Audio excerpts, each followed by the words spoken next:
both of you. Joining me now, Ned Price, MSNBC's national security analyst, former analyst for the CIA and former senior director of the National Security Council, and Nayyera Haq, former White House senior director and former spokesperson for the State Department. Good to have both of you here. Thank you for being with us on Memorial Day. Ned, I want to talk more about the Washington Post reporting about Kushner's back channel that he tried to get with the Russians. Weird stuff. He talked about establishing a special channel, allegedly, from the Russian embassy, so it'd be more secret. Homeland Security Security Secretary John Kelly this weekend called it business as usual. Listen with me.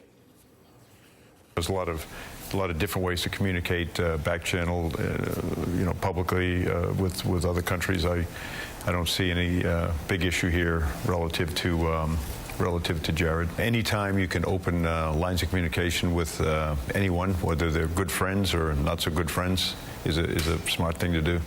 That seems like a wildly overly simplistic view of dealing with an adversary.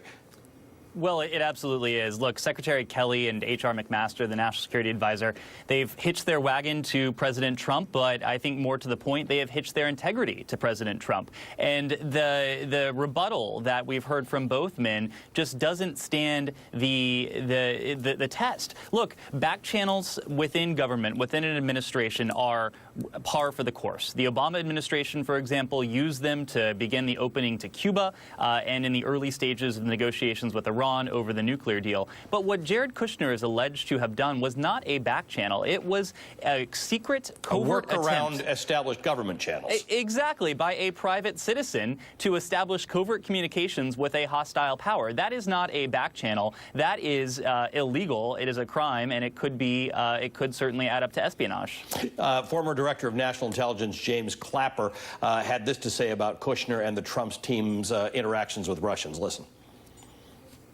My dashboard warning light was clearly on, and I think that was the case with all of us in the intelligence community, very concerned about the nature of these approaches to the Russians.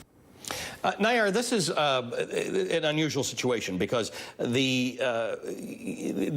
Clapper is not given to overstatement. He said my dashboard warning light was blinking. At some point, what does Donald Trump have to do about this? You can't just have Donald Trump's people saying no biggie and everybody else saying this is very unusual. Yeah, and this is fundamentally the problem that we are facing as a country by having a CEO of a family business bringing his family members into government. This is more akin to how Saudi Arabia, a monarchy, operates, which Donald Trump now has a great relationship with them, where issues are managed by family members. So it's very difficult for now the president to fire his son-in-law, who he's trusted not only with his daughter but his grandchildren, and also, unfortunately, with managing major policy issues for which Jared has zero experience and ability to manage. Well, but you heard the conversation that I was having with Glenn Thrush earlier. There are sort of two layers of problems here. One is that Jared Kushner is a family member, and that makes it difficult. The other one is that presidents have surrounded themselves with these advisors who don't go through vetting systems, who don't have to be approved by anybody, and they're not really accountable to anyone but that president. Well, they actually do have to go through a vetting, which is why this is problematic. Everybody who has a secret security clearance has a SF-86 form that they fill out with years, at least 10 years of history of almost every week of where they've lived. So the fact that Jared Kushner, as a private citizen, knowing he was going to go into government and is directly connected to the President of the United States, did not disclose meetings with Russians, that he was starting to have these covert conversations and arounds. These are not things you accidentally forget, and these are exactly the types of communications you should be listing to get your security clearance. So the accountability here would be to revoke his security clearance. Ned, in fact, it was reported, well, it wasn't reported, we saw the letter.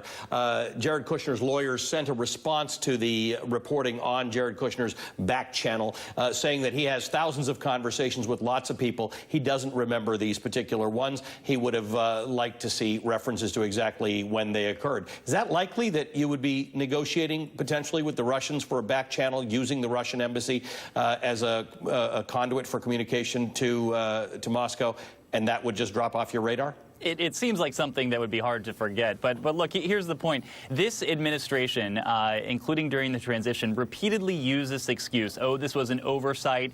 We just forgot to list this on a form.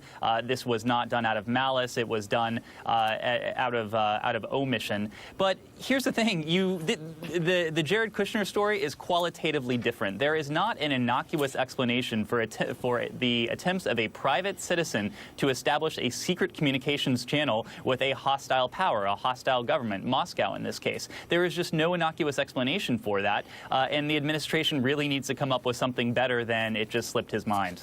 Nayyera, what happens next? You were involved in messaging at the State Department and the White House. The president is back. In some sense, there may be an opportunity for a reset because he's been away for a while. We've discussed the fact that he might be changing staff around. But what actually, to make the American people feel better about this, what should they do now? Well, he certainly missed an opportunity by not engaging with U.S. press while on his trip. If this was supposed to be the big reset, then he should have made a speech of some sort towards the end of the trip to say what he had accomplished directly, even if he didn't take questions. Instead, throughout the trip, we saw U.S. media being blocked from having conversations with any officials on either side, the country or the United States, which left an essential vacuum for all of these leaks to be at the top of everyone's minds. It's going to be a real challenge for him going forward, particularly because he publicly will need to be defending his own family member at the expense of the national security of the country. All right, good to talk to both of you. Thanks very much for being with us, Ned Price and Nayyera Haq.